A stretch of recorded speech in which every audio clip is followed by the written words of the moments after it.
se vayan acoplando los que vengan detrás. Buenas tardes y muchas gracias por venir.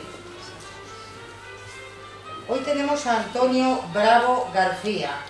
Él nos va a hablar sobre la historia del desnudo en la pintura. Él es doctor en filología y premio extraordinario. También es profesor de historia de la lengua inglesa y literatura del inglés antiguo y medio en la Universidad de Oviedo durante 40 años. El currículum lo habéis recibido todos.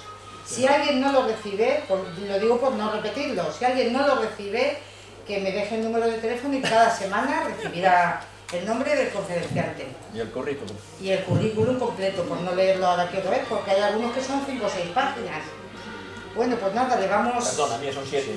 Las suyas son 7, ¿ves? No voy a estar leyendo aquí 7 páginas, porque se pone muy gordito. Bueno, por favor, le vamos a quitar el volumen al móvil y con un fuerte aplauso le vamos a animar.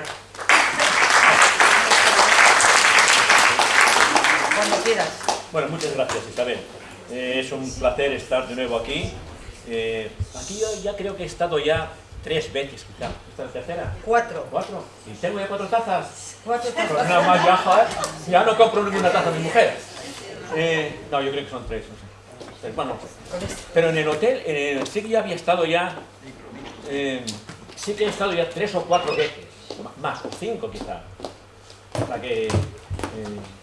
de hecho, tengo un poemario, está prácticamente finiquitado ya, que es Venedor, verso a verso, y en el tercer o cuarto poema se titula algo así como dedico a la madre de Vicente,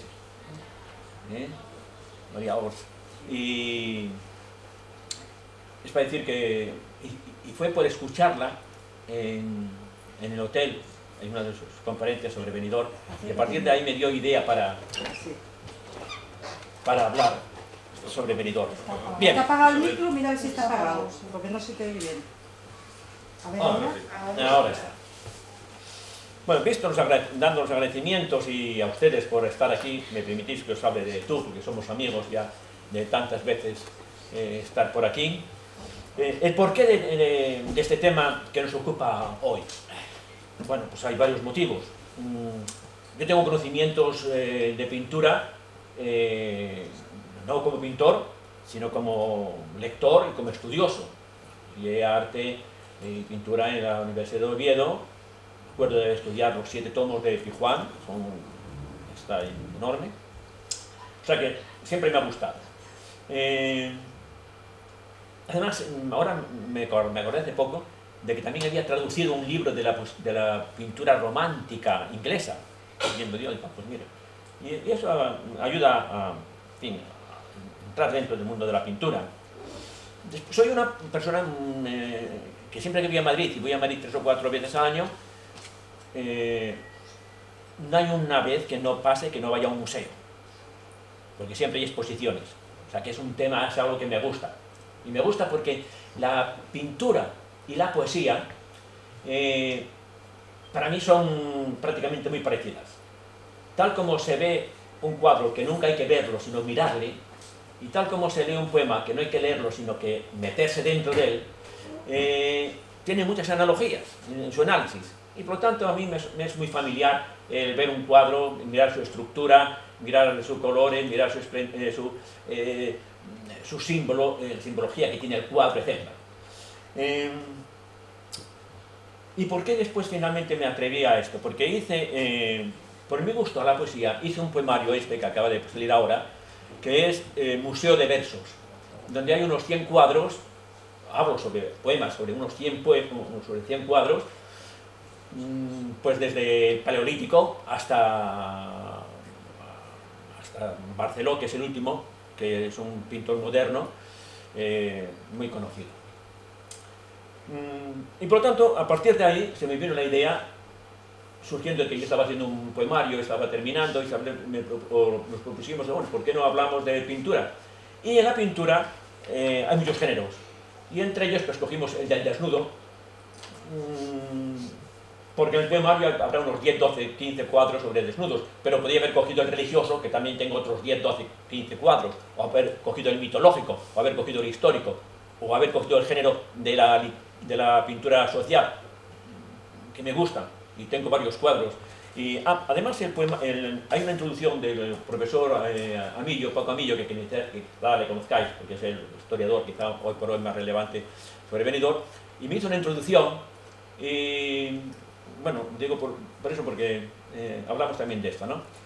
De hecho también voy a presentar una ponencia sobre en el Agora Ben, que dirige Paco Amillo, y hablaré sobre la pintura del Midi francés. Sí, digo porque es algo que la pintura que me va conmigo, entonces estoy en ello, ¿no? Pero voy a dar... no quiero que esto se considere como una presentación de ningún libro. Yo tengo 3 o 4 libros nada más por ahí, si a alguien le interesa al final. Y si alguien no ha hecho ningún regalo todavía de ningún libro por ser el día del libro, pues que lo compre en la librería. Pero voy a hablar 2 cosas sobre mi poesía. Como voy a ejemplificar los cuadros con algunos versos, porque realmente yo, no porque sea poeta, soy profesor de poesía. Pues la poesía es algo que no es que me guste, es que además quiero que se entienda que la poesía no es esta poesía de rima trasnochada del siglo XIX y sentimentalona. No, la poesía hoy día, cuando digo hoy día, digo hace 100 años, pues es más compleja, es más hermética, es más complicada, es más culta. Para mí la poesía tiene que tener estas características, y si uno no lo tiene, esa poesía es coja. Entonces tiene que tener esplendor de la forma, tiene que tener ritmo, tiene que tener juego de sonidos, tiene que tener brevedad, claridad, sentimiento, que sugiera, que no está todo muy claro, que sea capaz de sugerirte qué quiere decir aquella palabra. Y por supuesto que quiera expresar la verdad, y que quiera expresar la vida, y que también exprese cultura. En fin, que la poesía no es coger tanta poesía rara y tanta. Yo estaba antes aquí en Benidorm en un grupo de gente que se dedicaba a esto, y me salí, pues ¿por qué no? Porque para dedicarse a tomar vinos, o para dedicarse a preparar congresos, en vez de dedicarse a estudiar la poesía y ver qué es la poesía, intrincarse dentro de la poesía, cómo se puede hacer mejor poesía. Si no es eso, pues a mí no me interesa. Bueno, dicho esto de la poesía, y no volvemos a hablar de poesía como tal, vamos a hablar del desnudo en la poesía. Perdón, en la historia de la pintura. Entre los géneros artísticos, el del desnudo ha sido desde siempre uno de los preferidos por los artistas y los que ven los cuadros, ¿no?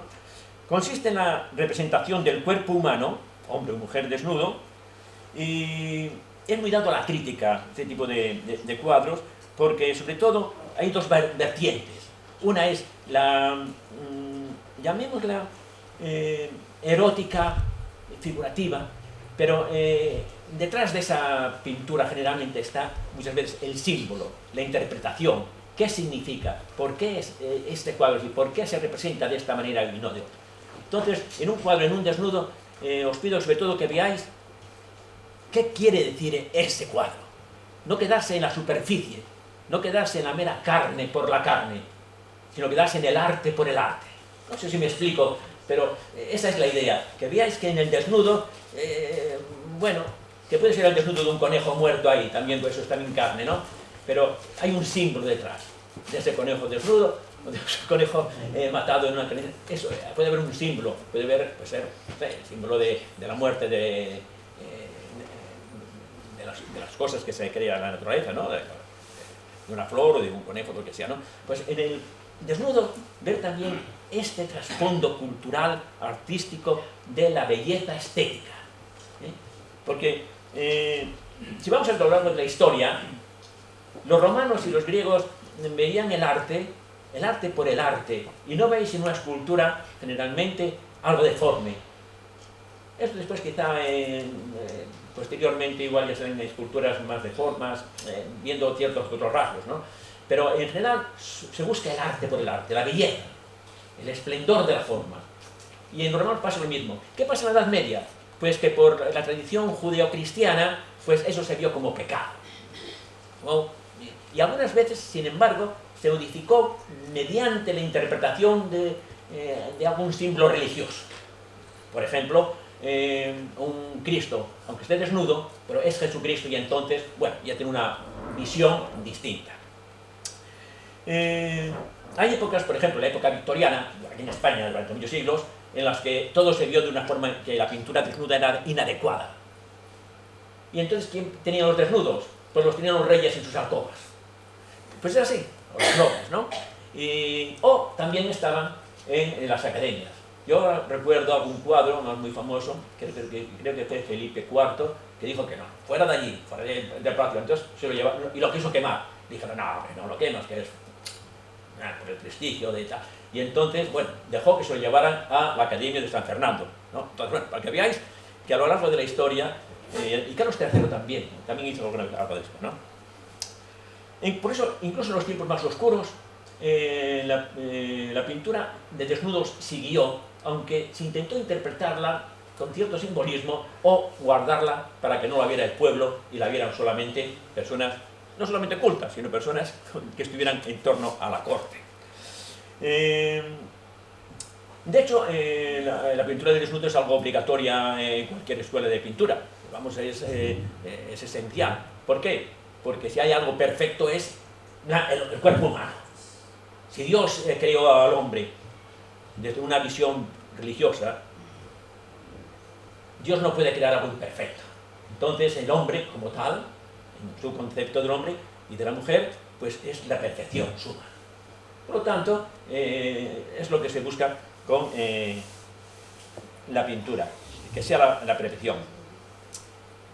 Y siempre hubo tratados. Ahora se me ocurre pensar en Durero, por ejemplo, o por ejemplo Lippi, o Vasari, o Leonardo da Vinci, por ejemplo, o da Vinci en El hombre vitruviano. ¿Os acordáis de esto? Bueno, sí, igual tenéis. La idea es del hombre con las manos abiertas y las piernas abiertas y encerrados en un círculo y en un cuadrado. ¿Por qué? Porque pensaba que eso era la perfección del arte. Entonces, pensaba que la perfección, y en la perfección, la suma perfección está en el hombre. Entonces, para que veáis que el desnudo no es el desnudo por el desnudo, aunque en algún caso pudiera ser, pero si no es por la perfección y buscar el esplendor de la forma. Es cierto que no es fácil llegar a una definición perfecta de lo que es la belleza y el esplendor de la forma. ¿Por qué? Porque a lo largo de los siglos ha cambiado. Y por ejemplo, nada tiene que ver. Nosotros que somos muy clásicos por naturaleza y porque desde nuestra juventud y niñez ya nos metieron la perfección de lo clásico, sin embargo vemos después lo abstracto y nos parece distorsionado. Lo que pasa es que está distorsionada nuestra formación de la pintura abstracta, porque después es tan perfecta como la pintura realista o natural. Por lo tanto, se busca la perfección de una forma utópica. Ya por ejemplo así, Durero, bueno, ya Aristóteles anteriormente decía, el arte completa lo que la naturaleza no puede terminar. O sea, incluso pretende llegar a la perfección que la naturaleza no llega a ella. Y hay muchas frases bonitas sobre gente que ha escrito sobre esto, ¿no? Durero decía, no existe un hombre en la tierra capaz de emitir un juicio definitivo sobre cuál puede ser la forma más hermosa del hombre. Sí, es una opinión, una frase muy bonita, que viene muy bien de Durero, pero hay montones de ellas, ¿no?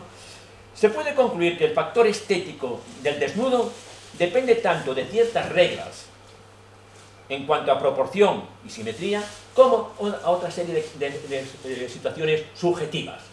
Una persona, un artista, por ejemplo, que vive en una cultura distinta a la occidental, pues tiene un concepto del desnudo distinto, y su percepción y su forma de pintarlo posiblemente sea distinta. Por lo tanto, además de una armonía y una perfección, también la forma subjetiva es interesante. Y después viene lo que yo llamo la deconstrucción.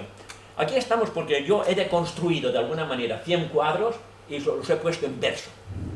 Y en estos versos procuro decir lo que yo veo en ellos y como yo lo interpreto. Y esto es lo que a mí me gustaría que vosotros ahora vieran una serie de cuadros, vosotros lo interpretaréis, qué puede significar eso, y ver cómo la belleza de esos desnudos. Por ejemplo, habíamos dos personas. Una, por ejemplo, un católico o cristiano creyente y un budista, por ejemplo, o musulmán, por ejemplo, y que está viendo, pues, el Cristo de Max Klinger, que es un crucificado que está completamente desnudo y se observan los genitales de Jesucristo. Es un cuadro impresionante, pero bueno, evidentemente, pues bueno, se considera irreverente por muchos y no lo considera. Y sin embargo es un cuadro muy expresionista y muy bien, que te puede causar un gran efecto artístico. Bien, poco más tengo que decir de estas notas. No se trata de hacer una descripción sobre la estructura, sobre la perfección en la mezcla de los colores, sino más bien una interpretación personal, de temática de los cuadros. Lo divido en dos mitades. La primera es breve y mínima. Una en ver cómo el desnudo a lo largo de la historia, lo vemos en un momento y apenas un comentario, y después ya hablamos directamente sobre una serie de cuadros también a lo largo de la historia, pero fijándonos más detalladamente y sobre todo en algunos con algunos versos. Vamos a ver si funciona esto. Bueno, pues aquí tenéis ya en el Paleolítico 22.000 años antes de Cristo. Esto no es una pintura, es una escultura, pero vamos, es para que veáis que el concepto del desnudo ya desde el principio del hombre aparece. Esta es la famosa, ¿lo veis bien quizá incluso las letras? ¿Lo veis? Pues la Venus de Willington, famosísima, es quizá la más relevante. Está en Francia. ¿Está en Francia? No. En Austria. Está en Austria. Más, sí, está en Austria. Willington, además. Le llaman Willington porque está en Willington. Bueno, pues para que veáis. El problema de todo esto quizás consiste en interpretar. ¿Qué quería decir esto? ¿Para qué le hizo la persona que lo hizo? Bueno, pues aquí ya empieza ya el concepto de si es un símbolo, si es algo sobre la fecundidad, o más bien es no sé, una curiosidad artística, ya primitiva. Pero bueno, analizarlo ya es más complejo. Pero bueno, quiero decir que desde un principio. Y quien no conoce, por ejemplo, el de Michelangelo, por ejemplo, que busca la perfección. La perfección máxima, la cabeza, que representa una séptima parte del cuerpo, los brazos tienen todo está perfectamente medido, equilibrado, buscando la perfección. Y después ya, por ejemplo, veis otra escultura, hablamos de escultura es próxima a la pintura, ¿no? Ya moderna, y en la que tiene otro carácter, o esta también es moderna. Pero bueno, vamos a hablar un muy en 4 líneas sobre los géneros en la pintura. Lo que antes decía al principio de la charla. Dentro de la pintura, al igual que en la literatura, por eso yo siempre lo relaciono, hay géneros. La pintura mitológica, la realista, naturalista, social, la religiosa, el retrato, autorretrato, el grupo, el paisaje, los interiores, la histórica, la naturaleza muerta, como bodegones, flores, etc. Y el desnudo. Por eso la recalco ahí. Como veis, hay muchos géneros. Y yo podría, como he escogido el desnudo, pero podría haber cogido, como apunté antes, la religiosa. Es absolutamente rica. Y lo curioso es que cada vez cuesta más, y a nuestros alumnos les costará cada vez más, interpretar un cuadro religioso porque no conocen el Evangelio, punto. Y si no lo conocen, pues entonces les falta la base. Y por eso un cuadro, por ejemplo, de la Natividad, visto por un creyente o un cristiano, aunque no sea creyente, pero alguien que sabe lo que es la Natividad, pues la interpreta de muy manera distinta que un budista, por ejemplo. Bien, pues de todos los géneros, vayamos al desnudo. El desnudo como género artístico. El desnudo es un género artístico que consiste en la representación del cuerpo humano desnudo. Es un tema complejo por sus múltiples variantes, tanto formales como estéticas, culturales, religiosas. Luego da para mucho hablar del tema de los desnudos, no solamente desde el punto de vista de la forma, sino de la interpretación de los distintos cuadros. He puesto este aquí, que es de un pintor Marquet, que es del Midi francés, de principios de siglo, para que veáis que en los estudios no hay ningún estudio de pintura que no tenga un modelo para pintar. ¿Por qué? Como dijimos anteriormente, un pintor no es pintor si no sabe pintar un cuerpo humano. ¿Por qué? Porque se supone que en el cuerpo humano tú le puedes pintar después de varios estilos, como quieras, pero el cuerpo humano es el esplendor de la forma de la creación, tanto si lo crees o no crees, pero es la belleza y el hombre en su naturaleza. Entonces he puesto este cuadro porque refleja lo que hacían todos los pintores, tener modelos. Lo que sucede es que después eran prostitutas, pero no importaba, porque solían ser bastante bellas, más o menos, o en realidad lo que el pintor busca es lo utópico de la belleza. Pero hubo desde siempre. Y aquí, como dije anteriormente, ya en el Paleolítico, 22.000 años antes de Jesucristo, y después aquí en España veremos también ya pinturas probablemente dichas a fresco, en cuevas, pero ya en Egipto, esta aquí son las danzarinas, como veis, están prácticamente desnudas, y no voy a hablar más porque hablaré después de esta. Y esta es de los griegos, una pintura griega, ¿no? ¿Dónde está el desnudo? Lo observáis aquí, ¿no? Así, como veis, es Aquiles y Patroclo. Bueno, se dice que eran amantes, en fin, todo eso son interpretaciones, al fin y al cabo no deja de ser ficción todo, pero es para ver que ya ellos no tenían inconveniente en mostrar los genitales, por ejemplo, es decir, que era natural, tanto en Grecia como vamos después en el mundo latino, ¿no? Evoluciona. La Edad Media ya es un poco distinto, lo vamos a dejar, porque más bien en la tradición judío-cristiana, como digo, pues, en escultura queda algo, en relieves, etc. Pero bueno, después ya os daréis cuenta cómo ya a partir del Renacimiento se busca, este es una obra manierista de Tiziano, pero veis, ya se busca la belleza, el esplendor de... ¿no? Y he puesto aquí también el de Romero de Torres, porque es significativo, bueno, la parte de arriba es quizá más erótica en el centro, por ejemplo, pero abajo es para que veáis que se interpreta como símbolo. O sea, entonces, la belleza carnal está en un sitio, pero después hay otra belleza que es la religiosa, que es la de la monja, que es la de la persona piadosa. Entonces eso es un contraste. Romero de Torres, que siempre la hemos visto como esta que serían los billetes de 100 pesetas, ¿era? Sí. Creíamos que siempre era un pintor muy clásico. No. Es básicamente lo que tienes en casi todo pinturas de desnudos. Me ha llamado muchísima atención lo de Romero de Torres, porque creí que era una persona, no sé, muy medosita, ¿no? Sí, pero no. Después he visto, y prácticamente el 80% de su pintura son desnudos. Y aquí lo podéis ver. Sí, algunas veces busca el elemento simbólico, como lo podéis ver aquí. Y después, bueno, no hace falta volver a ver la atrás era la anterior esta, era la de Cézanne, pero lo mismo. O sea que cuando vienen todas estas corrientes de los ismos, impresionismo, expresionismo, cubismo, etc., lo desnudo es constante. Aquí tenéis un ejemplo, aquí tenéis otro, y para que veáis esta forma de este cuadro que es Desayuno en la hierba, para que veáis dos modelos, pero también muy perfectos. Uno es del de Manet, que es el de anterior, y este otro es el de Giorgione, que es más clásico, pero los dos tienen la misma idea de almuerzo, desayuno, o como lo queréis llamar, en el campo. Bueno, ejemplo. Después, pintura de Dada. Pintura de Dada es la que se da en Rusia después de la Revolución, y es una pintura muy socialista y bastante... bueno, que no le guste, pero si te metes en ella, intenta expresar la lucha de clases. Bueno, aquí tenéis una obrera con su gorra y un desnudo. O sea que incluso en aquellas que parecía que eran más serios, pues tienen también el desnudo como elemento.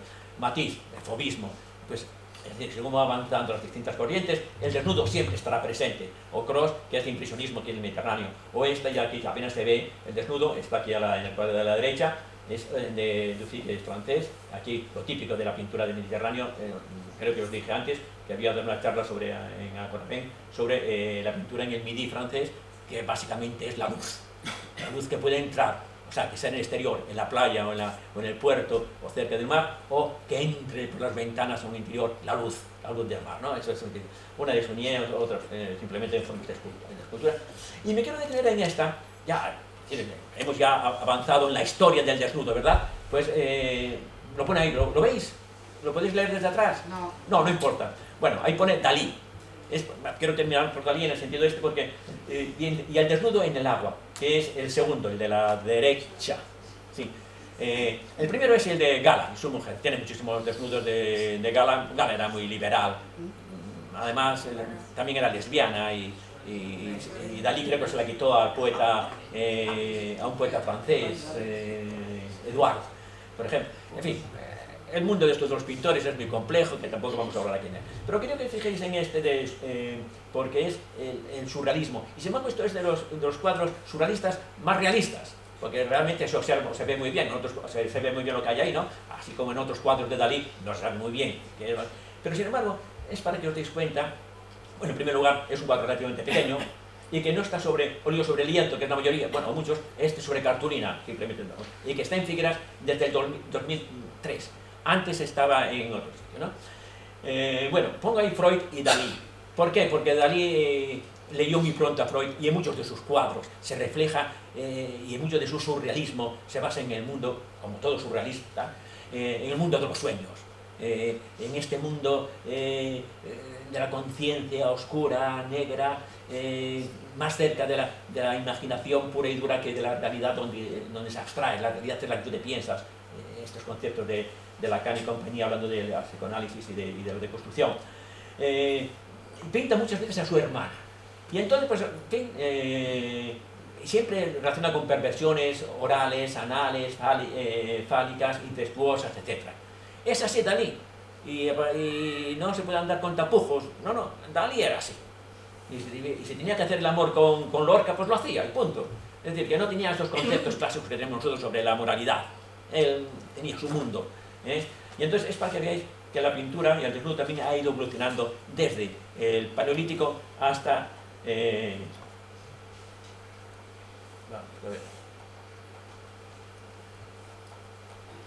aquí, bueno, y esta es otra más. Pinturas de desnudos y poesía. Bueno, a partir de ahora entonces vamos a ver una serie de cuadros, los vamos a ver más detenidamente, mejor que ver, mirar, como dije, ¿no? Para comprobar esto, ¿no? El arte rupestre de la cueva de Tito Bustillo, Camarín de las Vulvas. Bueno, Tito Bustillo es una de las grandes cuevas,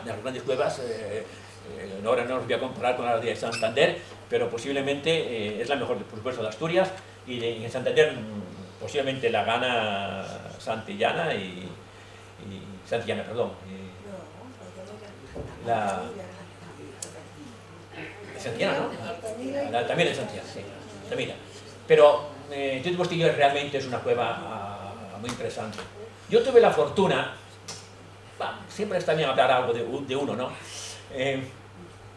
Yo estaba estudiando entonces y teníamos un profesor americano. Acababan de descubrir esta cueva, Tito Bustillo, entre otros, que tiene el nombre, y a la semana siguiente de descubrirla, que no se podía entrar nadie, no podía ver.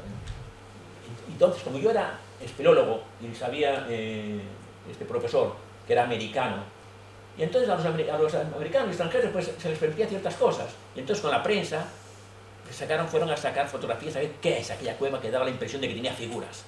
Entonces yo tuve la fortuna de entrar pues, a los 7 días de descubrirla. Claro, había que bajar con cuerdas y con un casco de mina, etc., ¿no?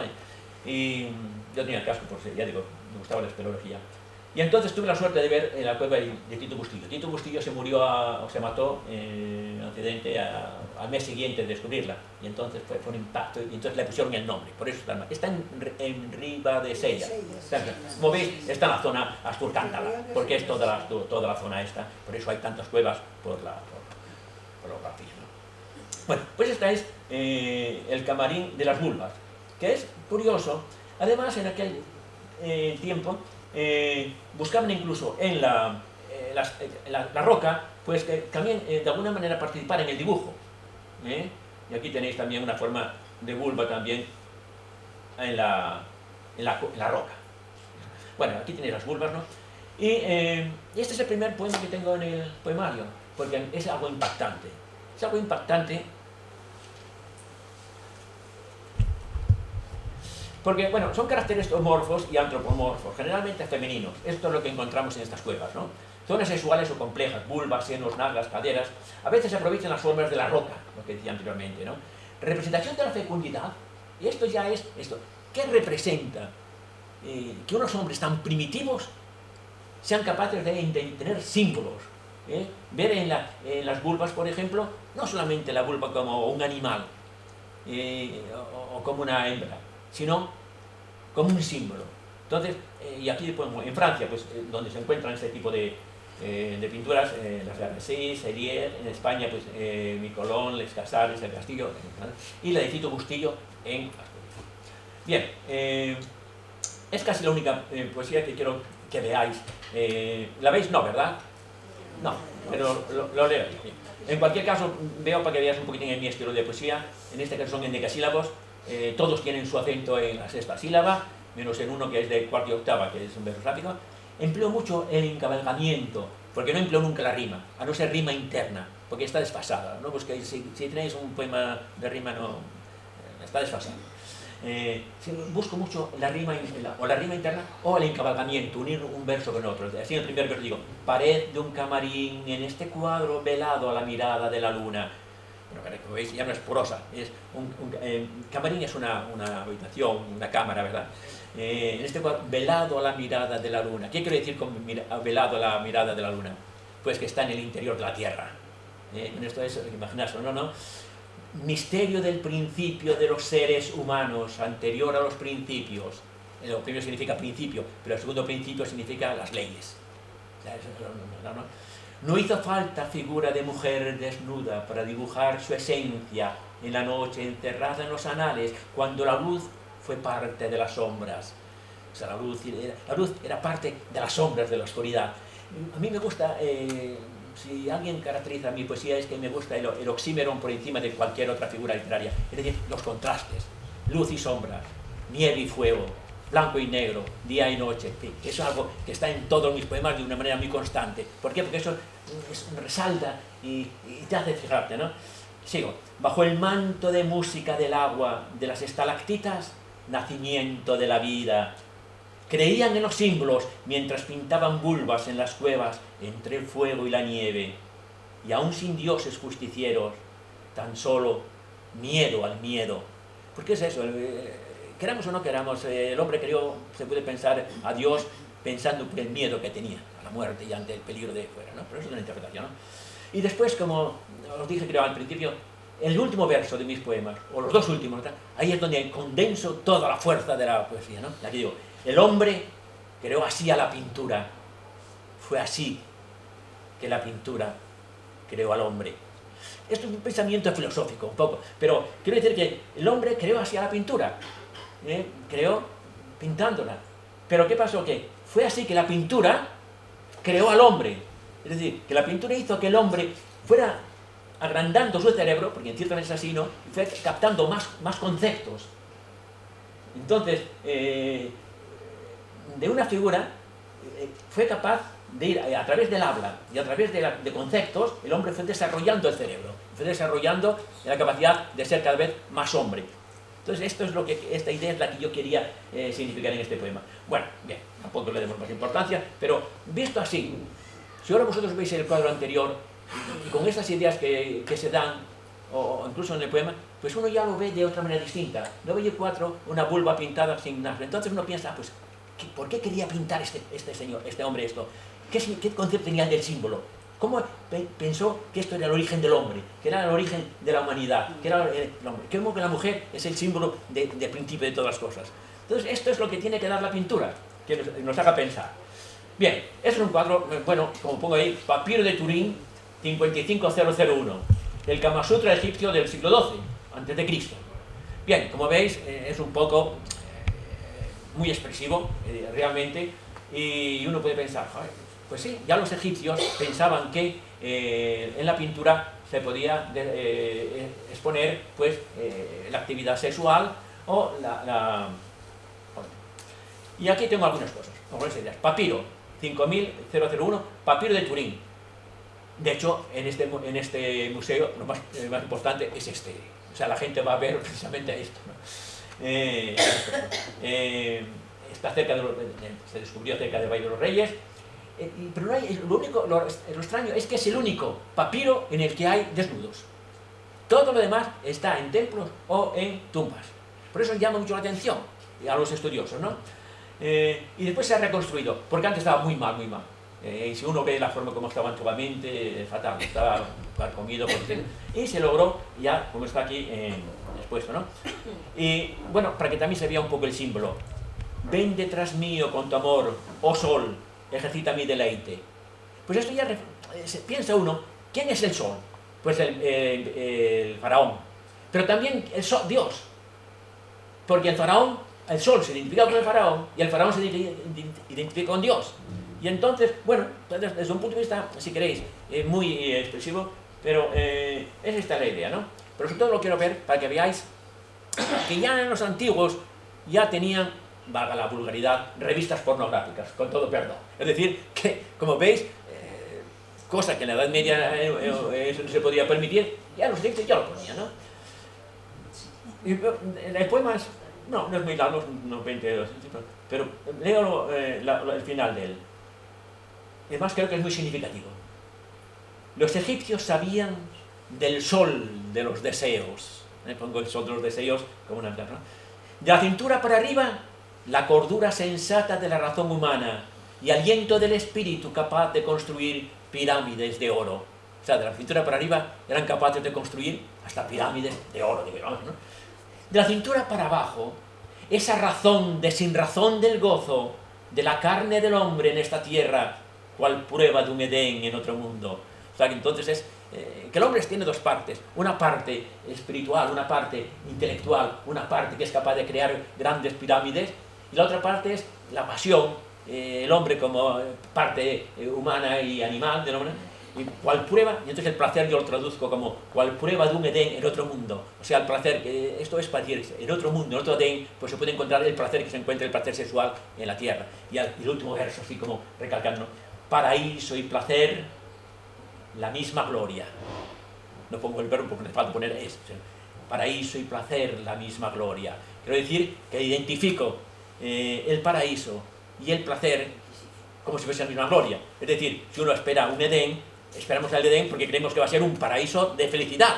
Y entonces el placer aquí en la tierra tiene una especie de felicidad, pues lo mismo que en el Edén y que en el cielo. Bueno, es una interpretación. Pues, bueno, hablando del desnudo ya en la Edad Media, ¿quién no pone el bosco? El bosco hay que ponerlo, pero en el Jardín de las Ciencias, por ejemplo, cualquiera, ¿no? Pintura flamenca, está en el Prado. Pongo Felipe II porque no gustó a casi nadie el bosco. Y sin embargo a Felipe II sí. Y por esta razón encontramos en el Museo del Prado tantos cuadros del bosco. Esta es la razón. Y aquí tengo un cuadro más. Y aquí tenéis, por ejemplo, el juego, la lujuria, la bebida, el alcoholismo. En fin, el bosco es lo que buscaba. Pintura religiosa. Entonces, aunque estén desnudas las figuras, sobre todo lo que busca es una pintura que sea religiosa, que es enigmática, que es moral, que es satírica, porque tiene una parte también satírica, concretamente contra la Iglesia de Roma. Y pongo entre interrogantes símbolos heréticos y finalmente surrealismo, porque los surrealistas le adoraban al Bosco. Y el Bosco llegó a tener gran fuerza a partir de los surrealistas, porque se dieron cuenta, bueno, no siempre, pero vamos, hay gente que no le gustaba, pero una vez que los surrealistas dijeron, no, si es que esto es puro surrealismo, y es verdad, la pintura del Bosco, no hay que mirar las figuras, si están desnudas o no desnudas, es el sueño, lo que está en el subconsciente, ¿no? Aquí, por ejemplo, en esta imagen, bueno, ya la almeja tiene sus connotaciones sexuales, ¿no? Dentro de la almeja está, por ejemplo, hay dos figuras humanas, que son dos hombres. Entonces, quiere ironizar o quiere hablar de que serán aplastados o serán llevados al infierno por sus pecados. Después, incluso las dos cerezas, cuando están unidas por un rabito, ¿no? Pues bueno, es esto. Toda figura y todo en el Bosco, todos son interpretables. Todo es ver qué quiere decir aquellas figuras. Antes hablaba de símbolos heréticos, porque esta persona posiblemente pertenecía a una secta religiosa que tampoco se salvó de la quema, pues porque en aquel tiempo justamente empezaba o no había, o estaban en los Países Bajos, que eran mucho más laxos en esto de la interpretación religiosa. Pero el Bosco, toda su obra es pura interpretación moral, religiosa, satírica, y por eso es muy interesante. Por tanto, sus desnudos, pues como en la Edad Media, si ya los hay, tienen que ser vistos desde una perspectiva simbólica, alegórica.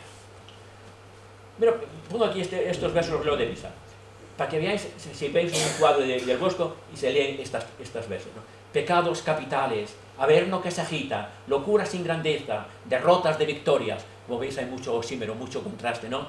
De la carne marchita, aspiraciones altas de las bajas pasiones, de la locura humana, laberintos obscenos y vergeles con fieras, esplendor del pecado y de nobles maldades, Para llegar al cielo no hay atajos ocultos. ¿Acaso es lo que quiere aquí el pintor mostrarnos?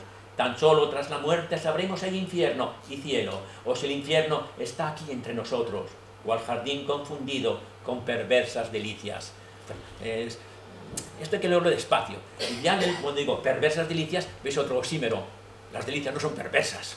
Esto es lo contrario, ¿no? Pero juego mucho con eso. Y el último verso. Dios nos libre de estar pintados en el bosco.